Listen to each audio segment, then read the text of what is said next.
क्रमांक 93 या प्रकारचा प्रश्न आपल्याला दिलेला आहे, ज्यात जी आकृती दिसते आहे त्यात हा जो रेखांकित केलेला भाग आहे, या रेखांकित केलेल्या भागाचा आपल्याला क्षेत्रफळ काढायचं आहे.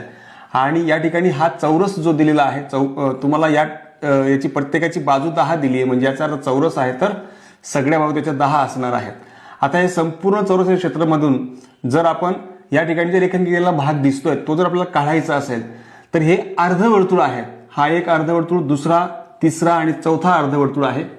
तर संपूर्ण चौरस क्षेत्रफळामध्ये या जेवढा पण आपण हे पाहतोय अर्धवर्तुळ, या सगळ्यांना आपण एकत्र केलं चारही मिळून, म्हणजे 4 अर्धवर्तुळे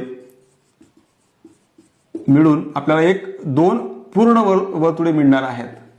म्हणजे याचा काय अर्थ होतोय की हा जर पूर्ण वर्तुळ आपण एकत्रित केलेत आणि त्याच्यामधून जर एरिया ऑफ हा चौरस काढून घेतला तर आपल्याला हवा असलेला रेखांकित भाग मिळतो. म्हणजेच रेखांकित भागाचे क्षेत्रफळ बरोबर आपल्याला काढायचंय त्या 2 वर्तुळांचं क्षेत्रफळ. हे जे 4 मिळून बनतायत त्यातनं ते मायनस करण्याकरता आपल्याला 4 इंच क्षेत्रफळ म्हणजे 2 गुणिले पाय आर वर्ग, पाय आर वर्ग हे वर्तुळाच्या क्षेत्रफळाचे सूत्र आहे. आणि असे 2 वर्तुळ त्या ठिकाणी बनतायत आणि त्यामधून आपण बाजू वर्ग जो आहे तो चौरसाच्या क्षेत्रफळाचं सूत्र आहे. यानुसार इथे किमती ठेवायच्या फक्त. हा 2 गुणिले 3.14 गुणिले आरचा वर्ग, म्हणजे इथे 5 येईल, कारण हे संपूर्ण जी आहे ती डायमीटर आहे आणि या अर्धवर्तुळाची ती त्रिज्या काढायची असेल तर आपण भागिले 2 केला म्हणजे 5चा वर्ग येईल आणि बाजू वर्ग म्हणजेच 10चा वर्ग या ठिकाणी येईल. यांचा गुणाकार केला तर हा 6.28 गुणिले 5चा वर्ग 25 वजा 10चा वर्ग 100.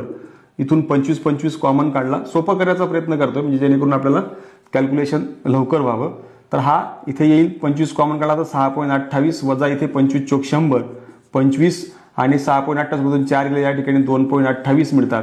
आणि याला 25 ने जर गुणलं तर 25 8 200 हातच्याला 20, 25 दुने 50 आणि 20 70 हातच्याला 7, 25 दुने 50 आणि 7 57, 2 डेसिमल सरकवलं तर या ठिकाणी 57 एवढं जे आहे आपला हवा असलेला सेंटीमीटर वर्ग मीटर वर्ग हा जो तुम्हाला हवा असलेला रेखांकित भागाचे क्षेत्रफळ आपल्याला मिळणार आहे. आणि हा पर्याय क्रमांक 2 जो आहे तो आपला अचूक पर्याय आहे.